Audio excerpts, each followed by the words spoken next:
মই পইচা খৰচ কৰি ৰিপৰ্টাৰ পঢ়োৱাৰ লগত ছোৱালীজনীক ক'ব তাই নিউজ নকৰিলে হ'ব নি তাই এইবোৰ কিবা নিউজ উলিয়াব লাগিব এনেই মোৰ পইচাখিনি অহা নাই নহয় 10 মান মোক ছোৱালীক মই ৰিপৰ্টাৰ পঢ়াইছো তাই নিউজ ক'বই লাগিব এতিয়া নিউজ এটা পোৱা নাই নহয় এতিয়া কি হ'ব বাৰু ক'ত নিউজ এটা আহিব বাৰু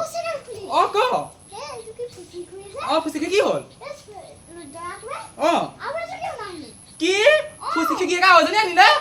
অ' তই হ'ব তই ভাল ল'ৰা দেই তোক মই কিবা এটা দিন তই যা তই দেৰিকৈ আহিবি দেই অ' ৰিপৰ্টাৰ পঢ়ুৱাই কামত আহিছে নিউজ পাই গ'লো অ' মাজনী এইফালে অ' ৰিপৰ্টাৰ আমাৰ আজি কামত আহিব নিউজ এটা পাই গ'লো কিহৰ নিউজ পালি একদম সাজু হগে মই ৰিপৰ্টাৰ পঢ়িছিল নহয় কেমেৰা ল আৰু এইটো মাইকটো ল আৰু সাজু হগে বল আইও তই ক'লেই নহ'ব নে এনেকে মই সাজু হ'ব পাৰিম নি ফুচি গিয়েকা আওজনী আনিলে নিউজ বনাম বল তুমি এনেই পঢ়া নাছিল নহয় ৰাম ৰাম মই ৰিপৰ্টাৰ হবা সেই লোকৰ কোনে কি আনিলে সেইবোৰ কৰিবলৈ ৰিপৰ্টাৰ দিমগৈ হা ফাৰ্ষ্টকে দিম মোতকে বেছি জানো ওলাবি তই তোক মই ৰিপৰ্টাৰ পঢ়াইছিলো তই নিউজ গোটাবলে যা তই বস্তু সাজু কগে যা বল বল মই লাজ পাব লাগিব দেই কোন আছে বা বল বল বল আজি ৰিপৰ্টাৰ আমাৰ কামত আহিব মতা মই ইমান ক'লো মই কি সুখ নিদিয়াকৈ আছিলোঁ বাৰু মই তেতিয়াই ক'লোঁ আপুনি এইবোৰ নকৰিব পোকৰ জীয়েকক আপুনি ভাল পালে আৰু নানিব মোক কথা নুশুনিলে এতিয়া মোৰ জীৱনটো শেষ কৰিলে মই কথা এটা গম পাই তপককে আহিছো আপোনাৰ মানুহ আওজনী আনিলে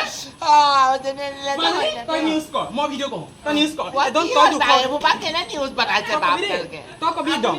কিহৰ কাৰণে এনেকুৱা হ'ব লগা হ'ল আকৌ এজনী যে আপোনাৰ মানুহজনী আনিব লগা হ'ল সেইটো কথা ব্যাখ্যা কৰক ব্যাখ্যা কৰিবলৈ কি আছে শুৱা পাতি বিচনা পাতে সদায় মোৰ পৰা পইচা নিয়ে চুলাই খায়গৈ খুৰীদেউগত চুলাই খায়গৈ সেইকাৰণে চুলাই খায়গৈ খুৰীদেউগত গৈ পেলাই মই ইমান বুজালো মোৰ কথা নুশুনে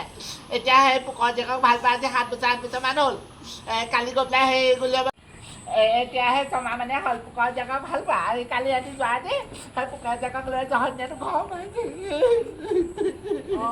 এতিয়া বাৰু আপুনি কি ভাবিছে আপুনি মানে তেখেতৰ এনেকুৱা অৱস্থাত আপুনি ইয়াত থাকিব নে নাথাকে কি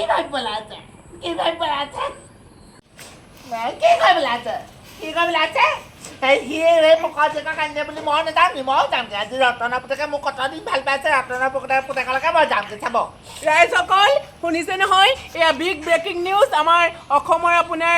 জৰঙনি চুকৰ এয়া এটা ডাঙৰ বিগ ব্ৰেকিং নিউজ পৰকীয়া প্ৰেমৰ কাৰণে কেনেকুৱা হৈছে দেখিছেনে এয়াই আছিল আমাৰ আজি ৰিপৰ্টটো কেনেকুৱা পালে সকলোৱে জনাব ধন্যবাদ জয় আই অসম জয় হিন্দ হ'ব দে